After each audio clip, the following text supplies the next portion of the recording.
Have you ever been told, just take a deep breath or breathe a little when you're going through anxiety or overwhelm or when you're panicking? Maybe you did.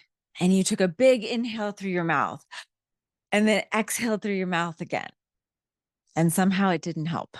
In fact, it may have made things worse. So if that's ever happened to you, stay with me because I'm going to show you what's actually happening in your body and a really simple shift that can change everything. Because here's the thing, just take a deep breath isn't wrong, but it's how most people do it that is. So when you breathe in through your mouth or out through your mouth, especially in a moment of stress, your body actually thinks that you're in danger and you're already panicking. And so this kind of breathing is fast and it's shallow and it's chest based, and it will absolutely send you into fight or flight or continue to activate that fight or flight system that we all know is called the sympathetic nervous system. So instead of calming down, your body actually gets even more alert, even more activated, even more anxious, even more panicky. So let's talk about how the breath actually works. Nasal breathing, nose breathing is your body's natural regulator. It filters the air. It slows your heart rate and it signals safety to your nervous system. Mouth breathing actually bypasses that system and can increase anxiety. So when you're talking a lot, we tend to inhale into the mouth while we're in the middle of a sentence or taking a breath in between instead of inhaling into the nose. And this mouth breathing can actually increase anxiety, it can increase tension. And if you're feeling panicky, if you're already on edge, it might send you into a full blown panic attack. So here's the key that most people miss. The exhale is the calm button. And it's not just about breathing deeply, it's about actually extending that exhale. When we inhale, it tells the heart to speed up. And literally, if you'll sit there and notice with your pulse will actually speed up on the inhale and your pulse will slow down on the exhale. If it doesn't, you're probably in a constant state of fight or flight. Okay, so here's what I want you to try.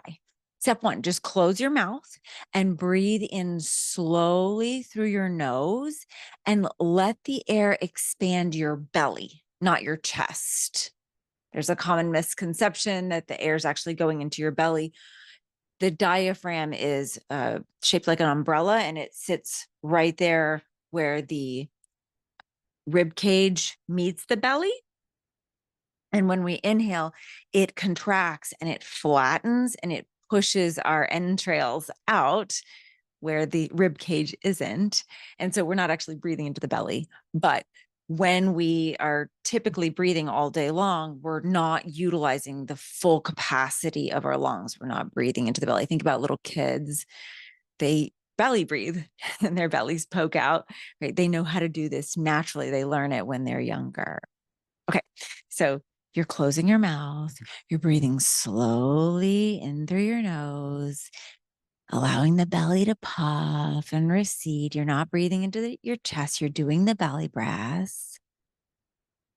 So when you exhale, I want you to exhale slower through your nose, longer than the inhale.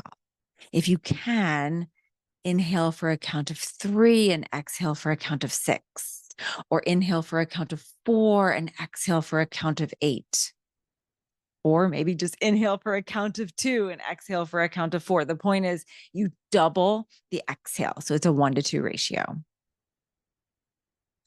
And when you do, make sure that that belly is receding. So the belly puffs on the inhale. That means you're activating the diaphragm and fully contracting the lungs. And then the belly recedes on the exhale. So the shoulders don't move at all.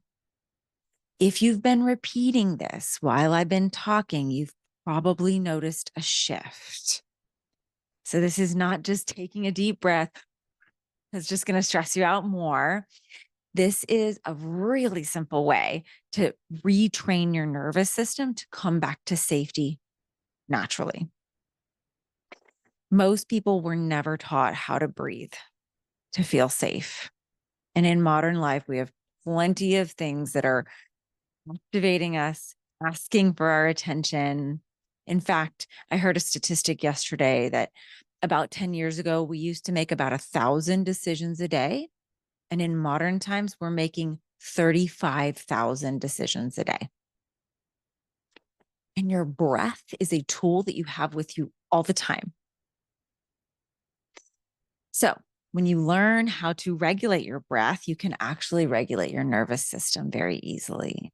You don't need any equipment, you don't need an app, and you don't need to wait for the right moment. You just have your body, and you can create that path to calm with every single breath. If this resonated with you, please let us know in the comments. And if you want more simple tools like this, you can join me. Exhale the Overwhelm is starting in about a week, and you can grab your spot. I'll put a link in the comments. Remember, you're not broken. Your body is brilliant. Let's help you and your body feel safe again. I'm Sara Thornhill. I'll see you next time.